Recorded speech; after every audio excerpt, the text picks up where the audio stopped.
mga nangagusbat nga mga panimay ug nangadaot nga mga panginabuhian nunot sa bagyong Odette nagbilin kini og grabing kasubo sa mga biktima. Apan taliwa ni ining katalagman adunay mga individual nga nitanyag og tabang aron mabalik ang pahiyom sa mga grabing naapektuhan. Lakip sa mga nitanyag og tabang ang mga sakop sa Dominican Family for Justice and Peace Philippines nga pinaagi sa ilang tugon operasyon. Daghan silang natabangan nga mga biktima sa bagyong Odette sa Visayas ug Mindanao. Busa karong buntaga atong mahinabi si Father Victor Calvo Jr. ug maki-inspire sa ilang istorya ug kasinatian sa pagtabang dinhi lang sa GMA Regional TV Live. Sa nagpadayon nga pagbangon sa atong mga kapusong bisdak nga apektado sa bagyong Odette, wa makalimot sa pagpadangat sa ilang tabang ang kaparian gikan sa Kolehiyo de San Juan de Letrán. Busa, we have this morning Reverend Father Victor Calvo Jr. OP.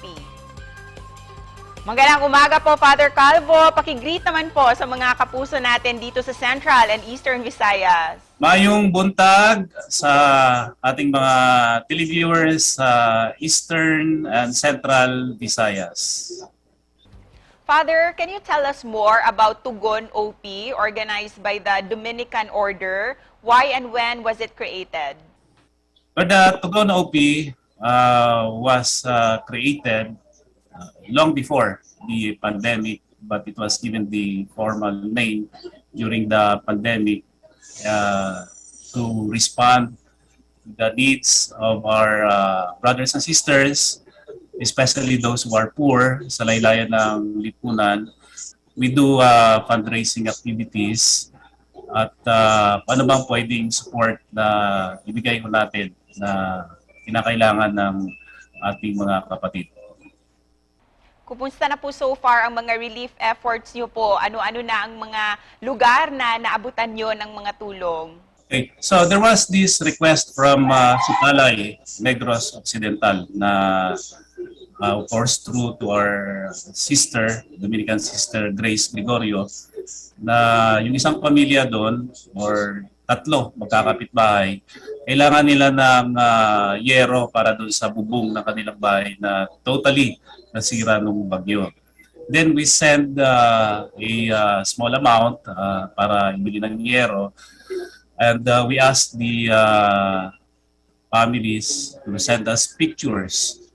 Pero nung sinend yung pictures, ang binigay niyang pictures ay nagdi-distribute sila ng mga pagkain doon sa bundok, doon sa mga kapitbahay nila.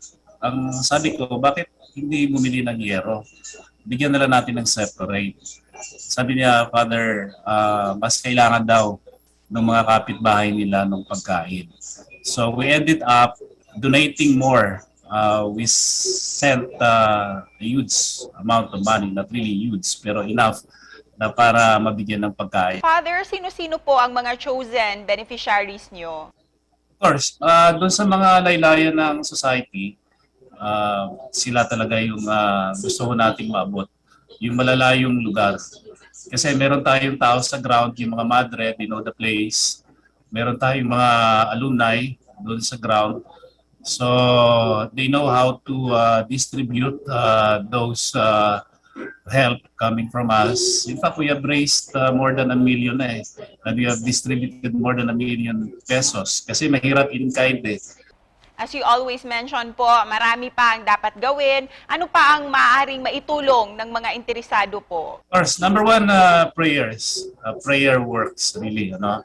At alam niyo naman tayo mga Pilipino, we always resort to our Almighty God. We are a Catholic country. We believe that God will help us. Lalo na dito sa pandemic, sa mga sakuna na nangyayari. So you can send your donations to anybody, and of course to GMA, to us. It will be okay, as long as you extend your help.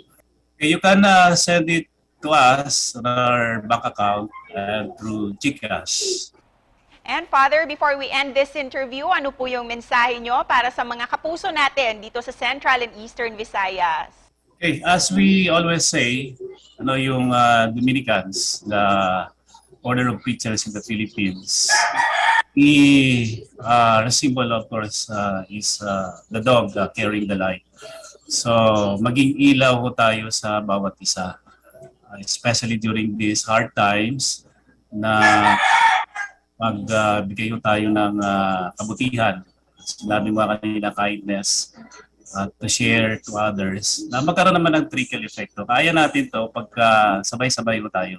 Daghang salamat po, Father Calvo, sa oras niyo po ngayong umaga.